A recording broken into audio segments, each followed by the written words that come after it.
पहिल्याच पावसात मुंबईची तुंबई झाली आणि यावरनं विरोधकांनी सरकारला चांगलंच धारेवर धरलंय। पहिल्याच पावसात अवघ्या काही तासात भुयारी मेट्रो स्थानकांचीही भयाण अवस्था पाहायला मिळाली।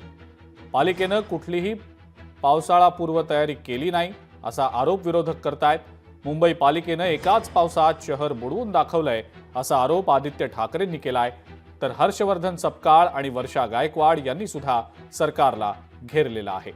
या सगळ्या टीकेला सरकारकडून सुद्धा प्रत्युत्तर देण्यात आलेलं आहे। विरोधक आणि सत्ताधाऱ्यांमध्ये आजच्या झालेल्या पावसाच्या मुद्द्यावरनं चांगलीच जुंपल्याचं दिसतंय।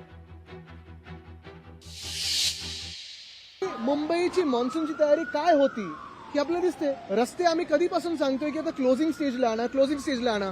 एकतर जे एशंशीनी सांगितलं होतं खोटारडेपणा त्यांचा लोकांसमोर आला।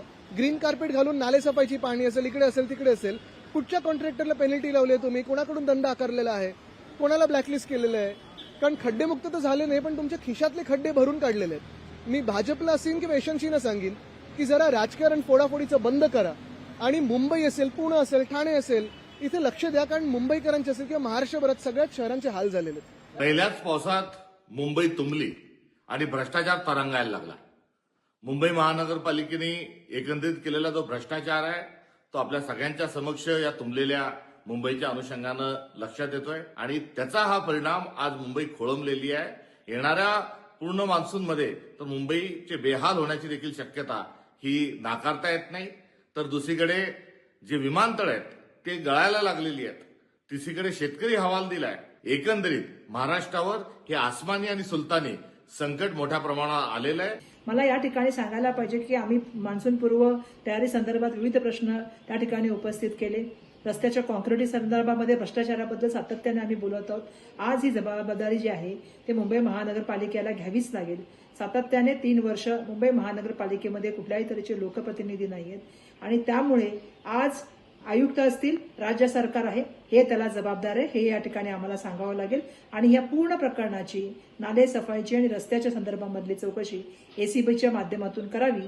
आज मुंबईकरांच्या वाताहतीला कोण जबाबदार याचं थेट उत्तर आहे उद्धवजी ठाकरे आणि आदित्यजी ठाकरे।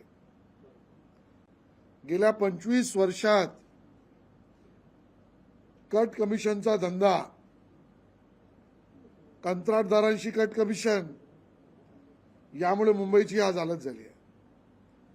आणि त्यामुळे आदित्य ठाकरे यांची प्रेस कॉन्फरन्स म्हणजे चोर मचाये शोर। मागच्या 5-3 वर्षापासून यांनी मुंबईमध्ये अनेक ठिकाणी खड्डे खोदून ठेवले, रस्ते केलेले नाहीये। रस्त्याचं काम जे 3 वर्षापूर्वी डिक्लेअर केलं ते 25% काम झालेलं आहे आणि म्हणून हे परिणाम होणार। हे तर आदित्य साहेबांनी 8 दिवसापूर्वी सांगितलं की मुंबई तुंबणार आणि अजून तुंबणार मोठ्या प्रमाणावर। तर राज्य शासनाचा कारभार मुंबई लुटण्याचा आहे, मुंबईचे उद्योग बाहेर नेण्याचा आहे, मुंबईचे डिपॉझिट खर्च करण्याचा आहे, त्यांचे जे बगलबच्चे त्यांना निधी देण्याचा आहे। सरकारला हे माहिती असायला पाहिजे की आता पाऊस येणार आहे, त्याच्यावर खबरदारी केली पाहिजे, उपाययोजना केली पाहिजे। सरकारला घेणं देणं काय? सरकार आता फक्त लुटण्यामध्ये, या महाराष्ट्र लुटण्यामध्ये मग्न आहे। लोकशाही मराठी ऐका, पहा, जागरूक रहा।